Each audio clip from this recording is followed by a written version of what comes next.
नमस्कार, मेरा नाम विनीत त्रिपाठी है और आप नवभारत टाइम्स देख रहे हैं। दिल्ली की एक अदालत ने मंत्री कपिल मिश्रा के खिलाफ 2020 के दंगों में उनकी भूमिका की जांच करने के आदेश दिए हैं। अदालत ने दिल्ली पुलिस को अगली सुनवाई 16 अप्रैल तक अनुपालन रिपोर्ट दाखिल करने का निर्देश भी दिया है। दिल्ली की एक अदालत ने दिल्ली सरकार के कैबिनेट मिनिस्टर कपिल मिश्रा के खिलाफ 2020 में हुए दंगों में उनकी कथित भूमिका की जांच के लिए एफआईआर दर्ज कराने का निर्देश दिया है। दिल्ली के कानून मंत्री कपिल मिश्रा के लिए अदालत का यह आदेश एक झटका है।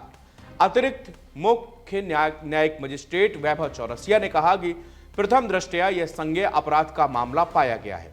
इसके लिए कपिल मिश्रा और अन्य के खिलाफ जांच की आवश्यकता है।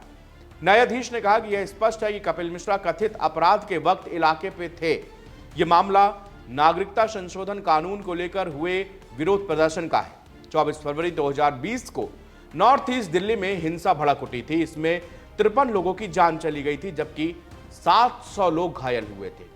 अब लोग इस बारे में चर्चा कर रहे हैं कि मंत्री कपिल मिश्रा को क्या मंत्री पद से हटा दिया जाएगा। इसके लिए कानून क्या कहता है।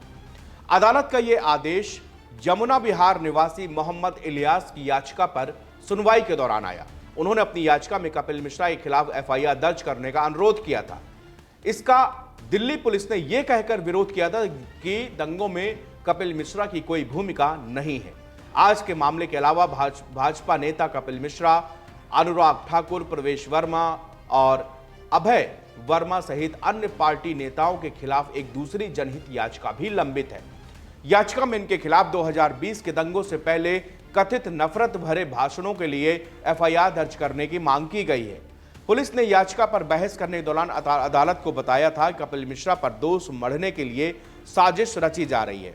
दिल्ली पुलिस का कहना है कि दंगों के पीछे की बड़ी साजिशों में कपिल मिश्रा की भूमिका की पहले से ही जांच की जा चुकी है। राउच एवेन्यू कोर्ट के अतिरिक्त मुख्य न्यायिक मजिस्ट्रेट वैभव चौरसिया ने मंगलवार को फैसला सुनाया कि इस मामले में एफआईआर और जांच जरूरी है। कोर्ट ने यह भी कहा कि अगर शिकायत झूठी पाई गई तो पुलिस इलियास के खिलाफ भारतीय दंड संहिता की धारा 182 और 217 के तहत कार्रवाई कर सकती है।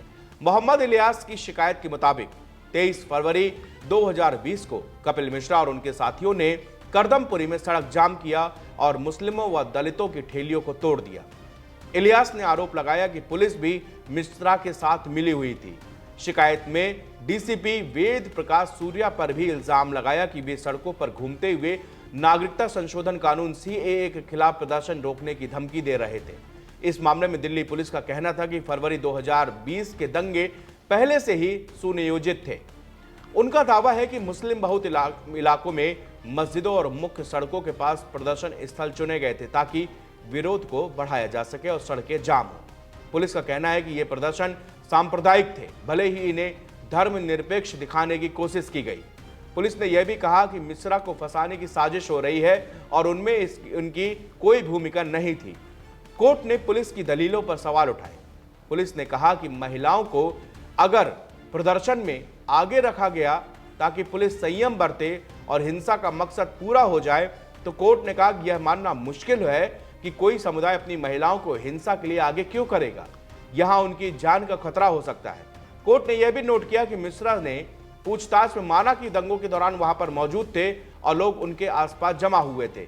इससे शिकायत के आरोप और भी ज्यादा मजबूत होते हैं। अब सवाल ये उठता है कि क्या कपिल मिश्रा का मंत्री पद छिन जाएगा। किसी मंत्री या विधायक पर एफआईआर दर्ज होने से स्वतः ही उनका पद नहीं छिनता। भारत का कानून इन विषय में स्पष्ट दिशा निर्देश देता है।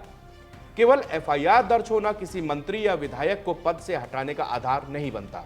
जब तक आरोप सिद्ध ना हो जाए और कोई कोर्ट उनको सजा न सुना दे, तब तक वो अपने पद पर बने रह सकते हैं।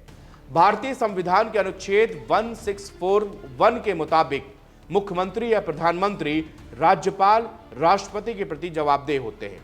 यदि वो चाहे तो किसी मंत्री को पद से हटा सकते हैं। अनुच्छेद 191 क्लॉज 1 एवं जन प्रतिनिधित्व अधिनियम 1951 के मुताबिक यदि कोई विधायक या सांसद अपराधी वाला साबित होता है और 2 साल या उससे अधिक की सजा होती है तो उसकी सदस्यता स्वतः समाप्त हो जाएगी। 2013 में सुप्रीम कोर्ट के फैसले लिली थॉमस बनाम भारत सरकार केस के तहत सजा होने के तुरंत बाद सांसद विधायक की सदस्यता खत्म हो जाती है और वो चुनाव लड़ने के लिए अयोग्य भी हो जाते हैं। अब सवाल यह है कि क्या सरकार मंत्री को बर्खास्त कर सकती है? तो इसका जवाब यह है कि प्रधानमंत्री या मुख्यमंत्री अपने मंत्रिमंडल में से किसी भी मंत्री को पद से हटा सकते हैं, भले उस पर केवल एफआईआर दर्ज हो या कोई जांच चल रही हो। हालांकि यह पूरी तरह राजनीतिक निर्णय पर निर्भर करता है और यह कोई कंपलसरी नहीं, अनिवार्य नहीं है।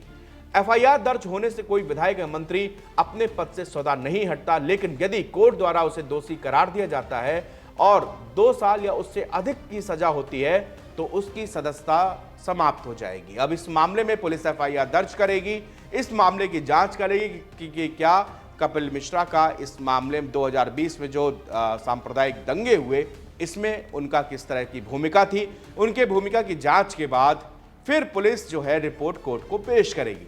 अगर उस रिपोर्ट में ऐसा सामने आता है कि इनकी भूमिका उन दंगों पर है तो हो सकता है फिर कोर्ट कोई सजा सुना दे, और अगर कोर्ट ने 2 साल से ऊपर की सजा सुनाई तो फिर उनकी सदस्यता यानी कि उनका पद वहां पर जा सकता है। अगर वो सजा नहीं सुनाई जाती या फिर रिपोर्ट उनके फेवर में रहती है तो फिर ऐसा कुछ नहीं होगा। शुक्रिया।